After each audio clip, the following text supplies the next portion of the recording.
Hello friends, आप सभी का वेलकम है हमारे इस यूट्यूब चैनल में। आज आषाढ़ पूर्णिमा पूर्वजों के पापों को भी ये हर लेता है। आषाढ़ पूर्णिमा एक ऐसी गुरु पूर्णिमा है। आषाढ़ पूर्णिमा एक ऐसा अवसर है जो जीवन को पवित्र, आस्था और व्यक्ति के इन दिन सच्चे मन से दीप प्रज्वलित हर हरि का कथा सुनता है, उसके जीवन में अंधकार अपने आप ही घटने लगता है। ये पर्व आत्मज्ञान का दीप जलाने का आह्वान करता है। आइए सुनाते हैं आषाढ़ पूर्णिमा के दिन सुनी जाने वाली कथाएं। उससे पहले आप सभी को आषाढ़ पूर्णिमा और गुरु पूर्णिमा की बहुत बहुत शुभकामनाएं। भगवान श्री हरि विष्णु का आशीर्वाद आप और आपके परिवारजनों पर और आपके के ऊपर आशीर्वाद बना रहे, आप सभी पर सदैव बना रहे। बहुत समय पहले की बात है। हिमालय की तट पर बर्फीली गांव में एक वृद्धा रहती थी। उसका नाम धर्मवती था। वह अकेली ही, उसका कोई नहीं था, ना बेटा, ना परिवार, ना धन।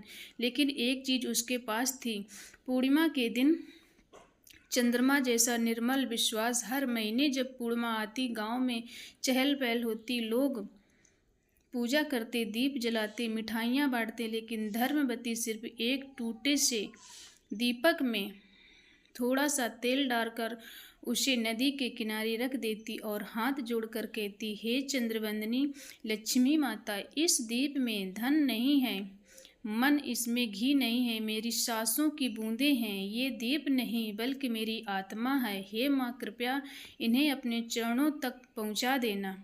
गांव के लोग उसका मजाक उड़ाते, लेकिन वह वृद्धा हर पूर्णिमा यही करती। फिर एक दिन अचानक गांव के लोग बीमार पड़ने लगे और फिर ये हुआ कि रोज शमशान की चिमनियाँ जलने लगीं। कोई भी इलाज का काम नहीं कर। बच्चों को लेकर बुजुर्ग तक भयभीत थे। लोगों ने अपने घरों के दरवाजे बंद कर लिए। गांव में अंधकार भय के साए में डूब गया। कोई नहीं समझ पा रहा था कि क्या करे, कहाँ जाए, किससे मदद मांगे। तभी पूर्णिमा की रात आई। चारों तरफ सन्नाटा था। ना कोई मंदिर गया, ना कोई पूजा हुई। लेकिन धर्मवती, जो अपने भी अभी भी जीवित है, कांपते हाथों से नदी के किनारे पहुंची और गांव से छोटा सा दीप जलाकर कहने लगी, हे प्रभु माँ लक्ष्मी, आज सिर्फ मेरा गांव ही नहीं बल्कि मेरी आस्था और मेरी आस भी बुझ रही है। लेकिन ये अंतिम दीप आज आपके चरणों में अर्पित है। यदि आप चाहे तो इस गांव को बचा सकते हैं। और ऐसा कहकर उसने ये दीप जल में बहा दिया और फिर तभी अचानक चमत्कार हुआ। दीप जलते ही नदी की लहरों पर बहा उसकी लहर एकाएक तेज होने लगी। धीरे धीरे वे दीप पूरे गांव को रोशन करने लगा, मानो कोई दिव्य प्रकाश फैल रहा है। मंदिर की घंटी अपने आप बज उठी। खिड़कियां खुलने लगीं। चारों ओर शांति मधुर प्रकाश बिखर चुका था और उसी रात महामारी की गति रुक गई। अगले दिन लोग मंदिर पहुंचे। उन्होंने देखा कि मंदिर के भीतर उस वृद्धा का वही दीप अब भी जल रहा था, बिना बुझे। लेकिन धर्मवती अब वहाँ नहीं थी। मंदिर में एक दिव्यवाणी गूंजी, जिसने पूर्णिमा की हर रात अपने आंसुओं और विश्वास से दीप जलाया, उसी की भक्ति ने इस गांव को बचाया है। एक दिन से जो पुण्य फैला, 1000 यज्ञों में से बड़ा था। इस प्रकार पूर्णिमा की रात जब हम दीप दान करते हैं तो वह सिर्फ दीप नहीं बल्कि प्रभु से सीधा संवाद बन जाता है। जब कोई और रास्ता नहीं बचता, तब श्रद्धा का दीप रास्ता बनाता है। तभी से बड़ी बात भक्ति की सामर्थ्य संपूर्ण सृष्टि को बदल देने की आई। आइए अब सुनते हैं आषाढ़ पूर्णिमा की कथा। और आज के इस वीडियो के अंत में आप गजेंद्र मोक्ष की कथा भी सुनेंगे। इन कथाओं से धैर्य के साथ पूरा जरूर सुनिए। द्वापर युग में यशोदा जी ने श्री कृष्ण से कहा, कृष्ण, तुम सारे संसार को उत्पन्न, पालन करता और उसके सहार करता हो। आज कोई ऐसा व्रत मुझसे कहिए जिससे मृत लोक में स्त्रियां को विधवा होने का भय न रहे। फिर ये व्रत तभी से शुरू करो और मनोकामना भी पूर्ण करने वाला है। तब श्री कृष्ण कहने लगे, माता, आपने अति सुंदर प्रश्न किया। मैं आपसे ऐसी व्रत की विस्तार पूर्वक कहता हूँ। सौभाग्य की प्राप्ति के लिए स्त्रियों को 32 पूर्णमासी का व्रत करना चाहिए। स्त्रियों को सौभाग्य, इस व्रत को अंचल सौभाग्य देने वाला और भगवान शिव के प्रति मनुष्य मात्र की भक्ति बढ़ाने वाला ये। तब यशोदा कहने लगी, हे कृष्ण, सबसे पहले इस व्रत को मृतलोक में किसने किया था? इस विषय में भी मुझे विस्तार पूर्वक बताइए। तब श्री कृष्ण कहने लगे, मात, इस भूमंडल पर अत्यंत प्रसिद्ध राजा चंद्रहास से पलित अनेक प्रकार के रत्नों से परिपूर्ण कार्तिक नाम की एक नगरी है। वहाँ पर धनेश्वर नाम का एक ब्राह्मण रहता। पति और सुशीला रूपवती दोनों ही उस नगरी में बड़े प्रेम से रहते थे। घर में धन धान आदि की कोई कमी नहीं थी, लेकिन उन्हें एक बड़ा दुख था, उनकी कोई संतान नहीं थी। इस दुख से वे अत्यंत दुखी रहते थे। एक समय बड़ा तपस्वी लाकर नगरी में आया। वह योगी उस ब्राह्मण के घर को छोड़कर भोजन किया। एक दिन वह योगी रूपवती से भिक्षा न लेकर किसी दूसरे के घर भिक्षा लेकर गंगा किनारे जाकर भिक्षा में मिले अन्न को प्रेम पूर्वक खा रहा। धनेश्वर ने योगी को ये सब कार्य किसी प्रकार से देख लिया। अपनी भिक्षा से दुखी होकर धनेश्वर योगी से बोला, महात्मन, आप सभी घरों से भिक्षा लेते हैं, किंतु मेरे घर की भिक्षा कभी नहीं लेते, इसका क्या कारण है? तब योगी ने कहा कि निसंतान के घर की भीख पवित्र के अन्न के समान होती है, पत्तियों के समान होती है। इसलिए पतित हो जाने के भय से मैं तुम्हारे घर की भिक्षा नहीं लेता हूँ। धनेश्वर ये बात सुनकर अपने मन में बहुत दुखी हुआ और हाथ जोड़कर योगी के पैरों में गिर पड़ा और विनती स्वर से कहने लगा, महात्मन, अगर ऐसा है तो आप ही मुझे पुत्र प्राप्ति का कोई उपाय बताइए। आप जानने वाले हैं, मुझ पर ये अवसर की कृपया कीजिए। धन की मेरे घर में कोई कमी नहीं है, किंतु कोई पुत्र न होने के कारण अत्यंत दुखी रहता हूँ। आप मेरे सभी दुखों को हर सकते हैं। ये सुनकर योगी कहने लगे, ब्राह्मण, तुम देवी चंडी की आराधना करो। फिर घर आकर उसकी अपनी पत्नी से सारा वृत्तांत कहा। दुख तपस्या करने के लिए कहा। वन जाकर उसने देवी चंडा की उपासना की और उपासना की। चंडी देवी ने 16वें दिन उसको स्वप्न में दर्शन दिए और कहा, धनेश्वर, जा, तेरे पुत्र होगा, परंतु ये 16 वर्ष की आयु में ही मृत्यु को प्राप्त हो जाएगा। अगर तुम दोनों पति पत्नी 32 पूर्णमासियों का व्रत विधि पूर्वक करोगे तो दीर्घ आयु होगा।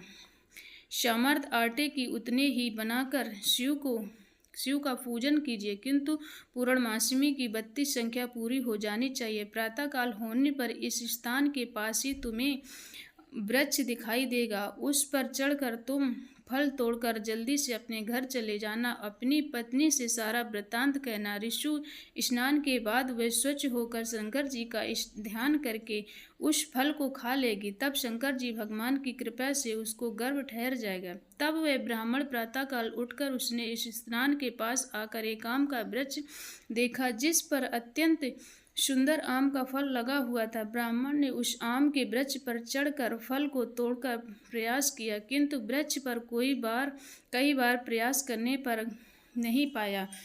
अब ब्राह्मण को बड़ी चिंता हुई। तब वे विघ्न निवासक श्री गणेश जी की वंदना करने लगा। दयानिधि, अपने भक्तों की विघ्नों का नाश करने के, उनके मंगल कार्य को करने वाले, दुष्टों को नाश करने वाले, रिद्धि सिद्धि के देने वाले, आप मुझ पर कृपा करें। प्रभु, मुझे इतना बल दें कि मैं अपने मनोरथ पूर्ण कर सकूं।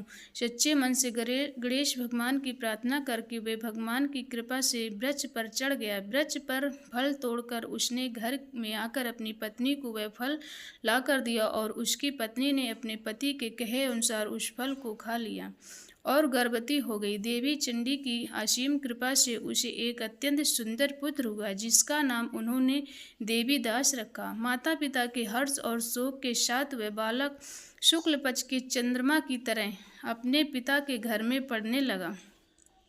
देवी की कृपा वह बालक बहुत ही सुंदर, सुशील और विद्या में बहुत निपुण हो गया। देवी की आज्ञा अनुसार उसकी माता ने 32 पूर्णमासी का व्रत रखा आरंभ कर दिया, जिससे उसका पुत्र बड़ी दीर्घ आयु वाला हो गया।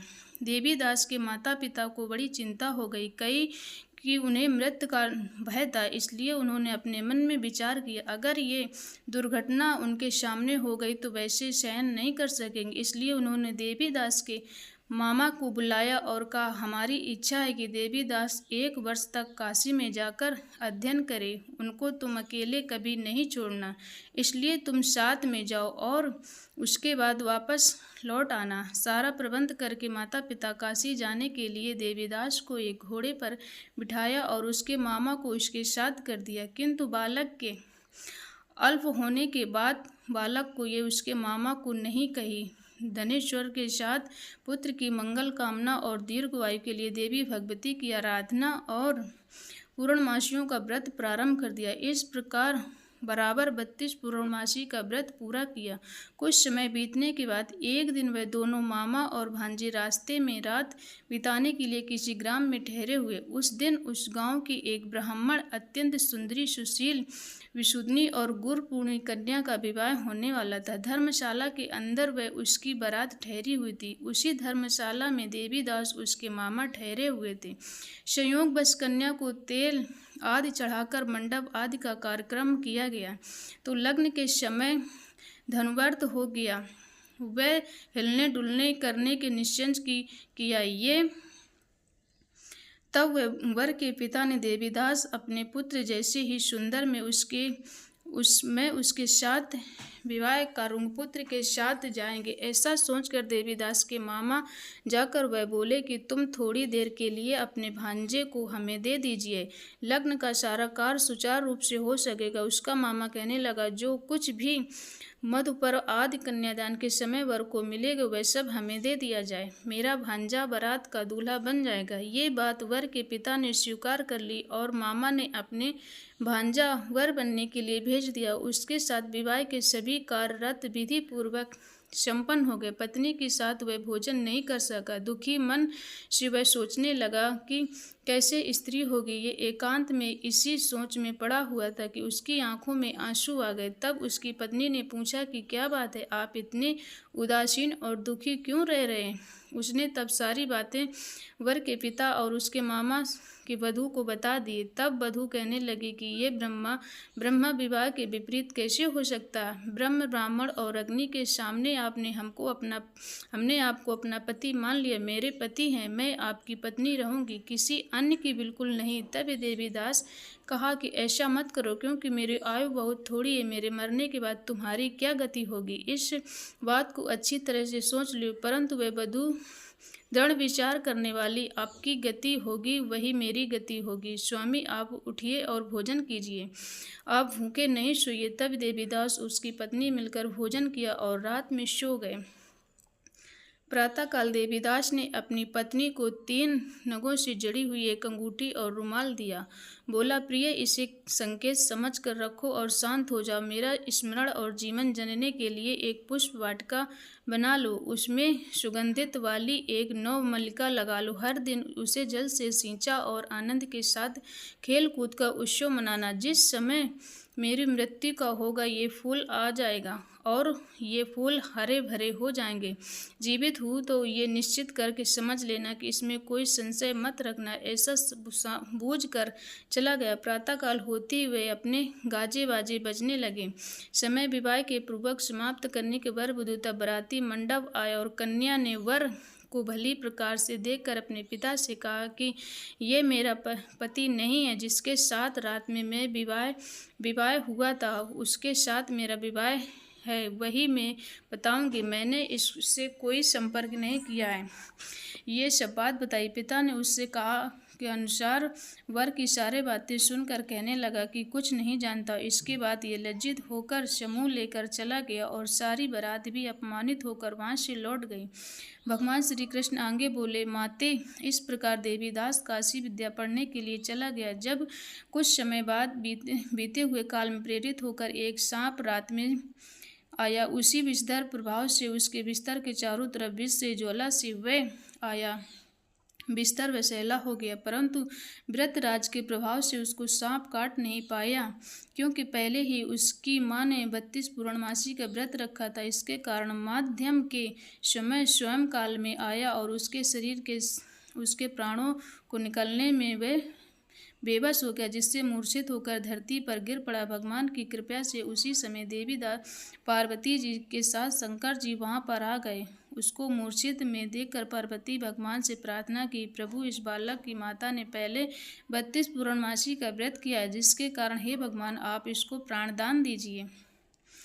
देवी के कहने पर भक्तवत्स भगवान के उस बालक को प्राणदान दिया। उस व्रत के प्रभाव से काल को भी पीछे हटाना पड़ा और देवीदास स्वस्थ होकर बैठ गया। उधर उसकी पत्नी उसके काल की प्रतीक्षा किया करती थी। एक दिन उसने देखा कि पुष्प वाटिका पत्र पुष्प कुछ भी नहीं रहे, सब कुछ सूख कर नष्ट हो गए, उसी तरह हरी भरी हो गई। तब ये आश्चर्य हुआ, किंतु कुछ भी क्षण में सब वाटिका पहले की तरह प्रसन्न होकर अपने पिता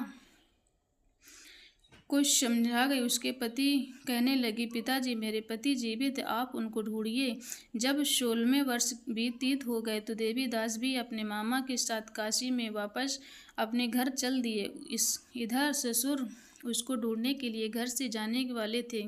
वे दोनों मामा भांजे वहीं पर आ गए।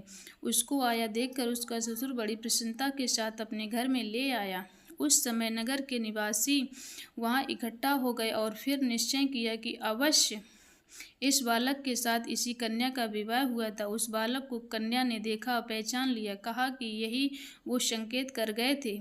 फिर कहने लगे कि भला हुआ जो ये आ गया। तब नगरवासी ने खूब आनंद मनाया। कुछ दिनों के बाद देवीदास अपनी पत्नी और अपने मामा के साथ अपने ससुर से घर से सारा उपहार लेकर अपने घर की ओर चल पड़े। वह अपने नगर के निकट गया। कई लोगों ने उसे देखकर उनके माता पिता से जाकर सूचना दी, तुम्हारा देवीदास अपनी पत्नी सहित आ गया। ऐसा सुनकर उन्हें विश्वास नहीं हुआ, किंतु जब लोगों ने आकर उनकी बात का समर्थन किया तब उन्हें आश्चर्य हुआ। इतने में देवीदास अपने घर पहुंच गया। देवीदास अपने माता पिता कुछ चरणों में सर रखकर प्रणाम किया। उसकी पत्नी भी अपने ससुर सास को स्पर्श किया। माता पिता अपने पुत्र और पुत्र वधू को हृदय से लगाकर उनकी आंखों से आंसू बहने लगे। अपने पुत्र और पुत्र वधू को आने की खुशी में धनेश्वर ने बहुत बड़ी उत्सव किया। ब्राह्मणों को भी बहुत सा दान दिया। लेकिन भगवान श्री कृष्ण कहने लगे, माते इस प्रकार से धनेश्वर 32 पूर्णमासी का व्रत प्रभाव से पुत्रवान हो गया। जो भी स्त्रियां इस व्रत को करती हैं वे जन्म जन्मांतर में भी वैध का दुख नहीं भोगती, सदैव सौभाग्यवती रहती। ये मेरा वचन है, इससे कोई संदेह नहीं है।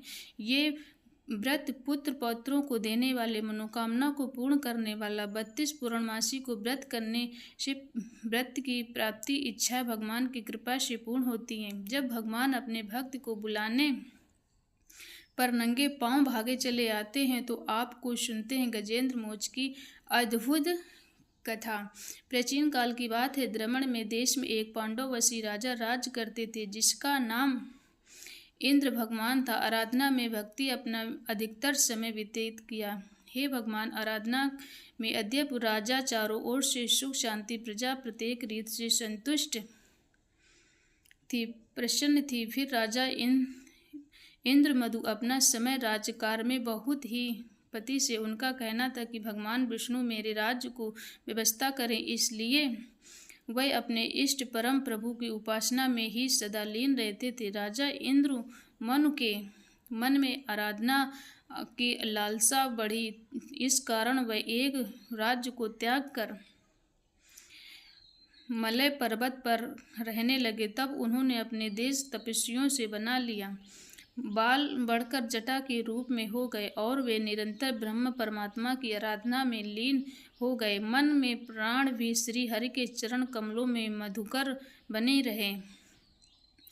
इसके अलावा उन्हें जगत की कोई भी वस्तु नहीं छुआती। उन्हें राज्य के कोई भी प्रजा तथा पत्नी, किसी के प्राण पदार्थ की स्मृति नहीं होती, किसी की भी याद नहीं आती। एक बार की बात है, राजा इंद्रमधु प्रतिदिन की तरह स्नान से निवृत्त होकर समर्थ प्रभु की उपासना में लीन। उन्हें बाहरी जगत का कोई कुछ ध्यान नहीं था। संयोग से उसी समय महर्षि अत्यंत अपने समस्त शिष्यों के साथ वहां ध्यान में पहुंच गए। लेकिन वह पार्थ न अर्ध न स्वागत मौन वृद्धि राजा इंद्रमधु प्रभु के ध्यान में मग्न थे, जिस कारण महर्षि अगस्त्य क्रोधित हो गए। उन्होंने प्रभु के क्रोधित होकर राजा इंद्रमदु को श्राप दे डाला। इस राजा ने गुरुजनों से शिक्षा नहीं ग्रहण की, अभिमानस परोपकार निवृत्त होकर मनमानी कर रहा है, ऋषियों का अपमान करने वाला ये राजा हाथी के समान जड़ वृद्धि, इसलिए इसे घोर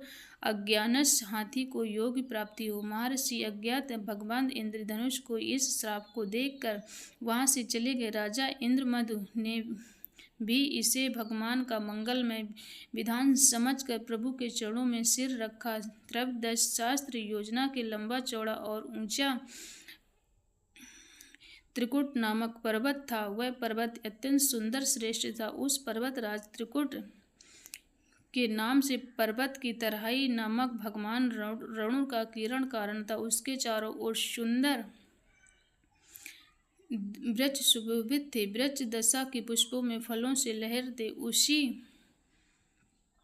कीरा कारण तत्र के पास पर्वत के श्रेष्ठ त्रिकुट के गहन पर में हाथियों में अत्यंत शक्तिशाली और अमिट पराक्रमी गजेंद्र रहा था। एक बार की बात है, गजेंद्र अपने साथियों के सहित प्यास लगने के कारण बहुत व्याकुल हो गया। वह कमल की गंध में सुगंधित वायु को सूंघ कर अपने मन को लुभाने पर विशाल सरोवर के तट पर जा पहुंचा। गजेंद्र उस सरोवर के निर्मल शीतल और मीठे जल में प्रवेश करने वाली पहले उसने जल पीकर अपनी प्यास बुझाई। उसी जल से स्नान करके अपनी थकान दूर की। उसके बाद जल क्रीड़ा आरंभ कर दिया। वह अपने सूंड से जल भरकर उसी फुहारों को हाथियों को स्नान कराने लगा। अचानक गजेंद्र सूंड उठाकर चिल्लाकर शुरू कर दिया। पता नहीं किधर से एक मगर आ गया। उस पर गजेंद्र पर पैर पकड़ लिया। गजेंद्र ने अपना पैर छुड़ाने के लिए अपनी पूरी ताकत लगा दी, लेकिन उसका बस नहीं चला। मगर के मुंह से उनका पैर नहीं छूट पाया। अपने स्वामी गजेंद्र के गृहस्थ देखकर हथनियाँ, कमल और अन्य गज को वहां पर व्याकुल हो गए। सूंड उठाकर चिड़चिड़ाने लगे। गजेंद्र बचने के लिए सरोवर के भीतर बाहर दौड़ने लगे। उन्हें पूरा प्रयास किया, सफल नहीं पाए। वस्तु महर्षि अगस्त ने श्राप के राजा इंद्रमनु के गजेंद्र हो गए और गंधर्व श्रेष्ठ में महर्षि को श्राप से ग्रह हो गए। अत्यंत पराक्रमी थे। दोनों के बीच में इस प्रकार संघर्ष चलता रहा। गजेंद्र खुद को बाहर खींचता और मगर गजेंद्र को खींचता रहा। सरोवर पर निर्मल जल उनकी खींचातानी से गंदा हो गया। कमल दल विक्षिप्त हो गए। जल के अंदर रहने वाले जल जंतु व्याकुल हो गए। गजेंद्र और ग्रह ये संघर्ष सहस्त्र वर्ष तक चलता रहा। दोनों जीवित रहे, परंतु ये दृश्य देखकर देवक चकित हो गए। अत्यंत एक दिन गजेंद्र का शरीर कमजोर पड़ गया। उसके शरीर पर शक्ति और मन की उत्साह भी नहीं रह गई, किंतु जलचर होने के कारण ग्रह की शक्ति कोई कमी नहीं आई। उसी शक्ति से बल्कि बढ़ गई। वह नवीन अत्यंत अधिक ताकत लगाकर गजेंद्र को पानी के अंदर खींचने लगा। असमर्थ गजेंद्र के प्राण तब संकट में पड़ गए। उसी शक्ति और पराक्रम का अहंकार चकनाचूर हो गए। वह पूरी तरह से निराश हो गया, किंतु पूर्व जन्म की निरंतर भगवत आराधना के फलस्वरूप उसे भगवान की कृपा मिली। तो आप सभी को गुरु पूर्णिमा की हार्दिक शुभकामनाएं।